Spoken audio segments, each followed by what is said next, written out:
remind the gentleman that in the CARES Act, we addressed many of those issues that the gentleman already brought up, starting with the states.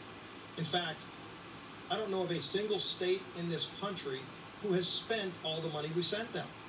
Educational opportunities for schools to reopen safely and educate kids are being denied in some places but not in others, but it's not from a lack of money.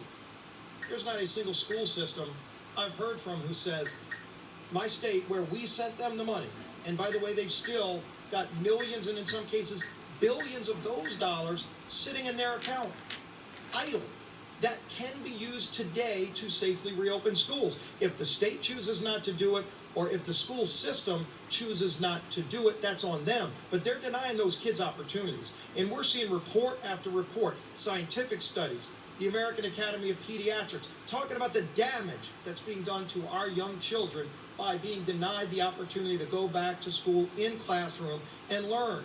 It's devastating to those kids. Suicides are up, opioid abuse is up because of all of these things, and it's the small businesses who are paying the biggest price. And so if you look, people that are getting unemployment insurance at the state level, we did enhanced uninsurance for a period of time, and in most cases we were paying people more money not to work than they were making before they lost their job. What they ask me is not that they want to stay on unemployment, they want to go back to work. They want their business to be alive when they go back to work. But if a small business closes for good, the cost to us is going to be dramatically higher. If we can right now throw that lifeline again to those businesses, not with a new program, not with things that we don't agree on, like $900 billion to bail out failed states, which is the HEROES Act, we already spent hundreds of billions of dollars that we gave to states.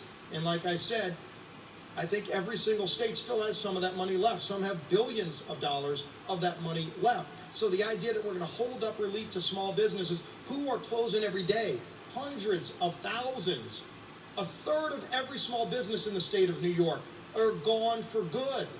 How many more need to die before this problem is recognized by this Congress? So those states are sitting on money, and the gentleman wants to hold up their relief for the small businesses to give another $900 billion to bail out states, not for the COVID damage, but for the problems they had before. That was what the HEROES Act disagreement was about. We agreed on giving states money. They still have some of that money, and it can be used to reopen schools safely still today. What is not there right now is relief for those small businesses.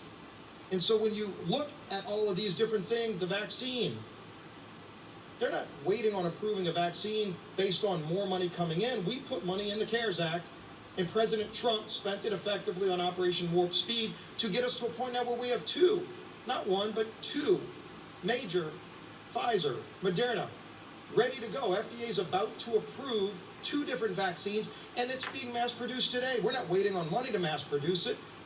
The Defense Department is actually involved in helping distribute it. Airlines have already been contracted to get it out. Some need to be air conditioned more than others. All that's put in place. If we need more money, we'll come together and get more money, but a vaccine is not waiting on us to send them more money. We need to get it out. We need the FDA to follow their process, which they're doing. They're the gold standard in the world for approving vaccines, and it's unheard of in the history of mankind for a virus that we didn't even know of until a year and 2 days ago in the world to now be on the brink of not one but two FDA-approved vaccines. That's happening because of what we did coming together with the CARES Act and then President Trump's Operation Warp Speed. So these aren't items that are waiting on our relief. What is waiting is relief for small businesses. Now the HEROES Act, again, it was a partisan exercise, not because it was mostly like the CARES Act. It was very different from the CARES Act. In the HEROES Act, there are billions of dollars in that bill to give checks to people here illegally. That wasn't part of any agreement, wasn't in the CARES Act. That's new policy that's not going to be signed into law. And if you want to negotiate and hold small businesses hostage on that, we may never get relief for small businesses. But that was one of the items in the HEROES Act where we had no agreement. But the areas where we had agreement, can we at least agree to pass the things we have agreement on? And what did we have more agreement on than anything is the PPP, proven to be so successful. that literally every day we hear from small businesses who say they wouldn't be alive today if not for the PPP. But we also hear from small businesses every day who are about to close, as some states are talking about shutting their whole state down again. Their whole state down again. We know that's going to lead to businesses that will never come back. And we have a bill ready to go that would get massive bipartisan support without a new dime of money sitting and frozen in an account that would help those small businesses. The criteria is you had to have at least 25% loss. So your small businesses that are doing well today, and again, we know there are some that are doing better today than they were a year ago, but we also know some that are about to close for good. And we can help them, not with new policy that we're not in agreement on. That's where the negotiations are continuing to go back and forth on.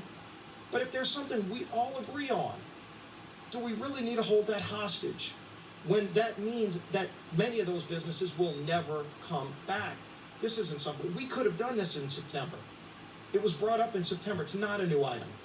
How many thousands of businesses died from the day that that bill was introduced to today and will die again between now and Monday? It can be put on the schedule Monday. It's not going to stop the negotiations on the other things. There are other things that we're both in agreement on that aren't part of that bill. Bring that as a standalone. Let's bring each of those items that we're not in agreement on. But the idea that we hold everything hostage to things that aren't going to happen, hundreds of billions to failed states, giving checks to people that aren't here illegally, is that really a priority? Is that really the things we're getting called on every day? The folks that are on unemployment want to be able to go back to their job. And if the company is dead and gone, there will be nothing to go back to. And so we're working on so many items that we're in agreement on. We've given money to our health experts to continue to focus on the virus, to continue to get the vaccine. And we may have another 2, could be 4 vaccines by the end of this year. That's something we all ought to applaud because of what we did when we came together. But here's an area where we already came together and it was so successful that that money now is frozen. And those businesses that did well are still doing well. The ones that aren't will or will not be alive in a month from now based on whether or not we confront this. It's not new policy. It's something we already agreed on and something we already celebrated as a success. Let's do that one more time while we negotiate on the things we're in disagreement with. I would just suggest that and yield to the gentleman. Well, I thank the gentleman for suggesting that.